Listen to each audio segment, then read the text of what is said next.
Hello friends, I am Dr. Virender Sagar, working as a urologist in Capital Hospital Jalandhar.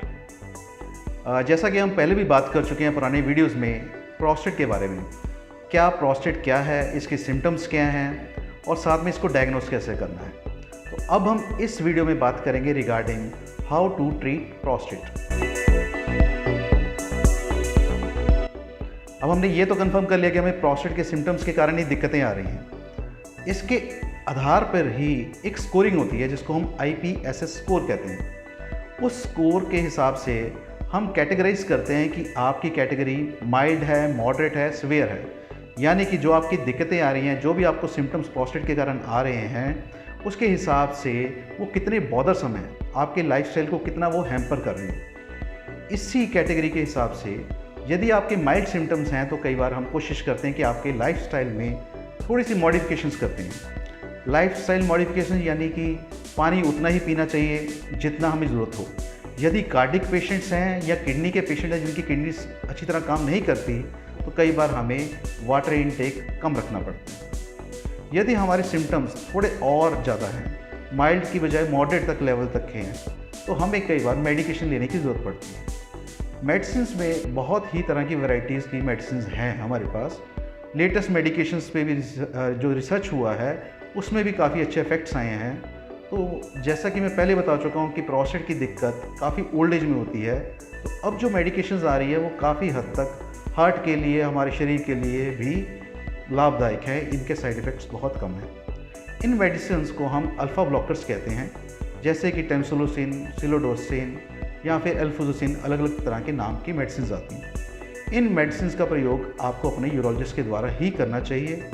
Depend करता है कि आपकी as कितनी है, आपके सिम्टम्स क्या हैं, साथ में आप मेडिकेशंस कौन कौन सी ले रहे हैं, तो उस हिसाब से आपके यूरोलॉजिस्ट आपको मेडिसिन प्रोवाइड करते हैं। इस मेडिसिन का ये फ़ायदा होता है कि जो आपकी प्रोस्टेट वाली जगह है वहाँ पे जो रास्ता तंग है, तो ये मेडिसिन एक्शन कर कर आपके रास्ते को खोल देती हैं, तो आपके प्रोस्टेट के रिलेटेड जो भी सिम्टम्स हैं वो सबसाइड होने लग पड़ते हैं। और हमारे पास मेडिसिन आई हैं जो प्रोस्टेट के साइज़ को श्रिंक भी करती हैं।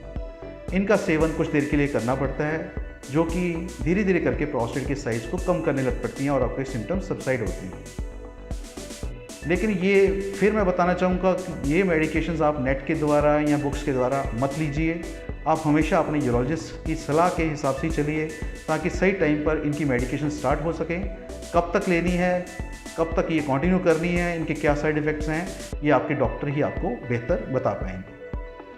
अगली कैटेगरी आती है सीवियर सिम्टम्स के बारे में। यदि हमें लगता है कि दवाई लेने के बावजूद, लाइफस्टाइल मॉडिफिकेशन के बावजूद भी हमें दिक्कतें रह रही हैं, धीरे धीरे करके हमें इन्फेक्शंस रह रही हैं, या पेशाब की थैली में स्टोन्स बन रहे हैं, या हमारे गुर्दों को दिक्कत आ रही है, गुर्दों में सूजन आ रही है, हमारे किडनीज़ के फंक्शन कम हो रहे हैं, या हमें बार बार ब्लीडिंग होती है, तो ऐसे केसेस में हमें सर्जरी करवाना ही बेहतर होता है।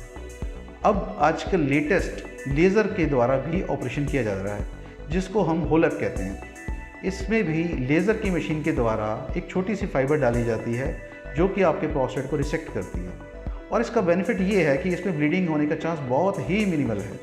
और साथ ही साथ जो हार्ट के पेशेंट्स हैं, जिनका हार्ट काफ़ी कम काम करता है, जिनको आम TURP में दिक्कत आने का चांस रहता है, उसमें ये होलअप काफ़ी बेनिफिशियल है, क्योंकि ये हार्ट के लिए काफ़ी प्रोटेक्टिव है, इसकी कॉम्प्लिकेशन रेट्स कम हैं, और साथ ही साथ जो भी दिक्कतें TURP में आ सकती हैं वो इसमें बहुत ही मिनिमल हैं। इसलिए सही वक्त पर आपको अपने यूरोलॉजिस्ट के द्वारा ही डिसाइड करने का मौका देना चाहिए कि आपको लाइफस्टाइल मॉडिफिकेशन चाहिए, आपको मेडिसिन चाहिए, या आपको सर्जरी चाहिए। Thank you.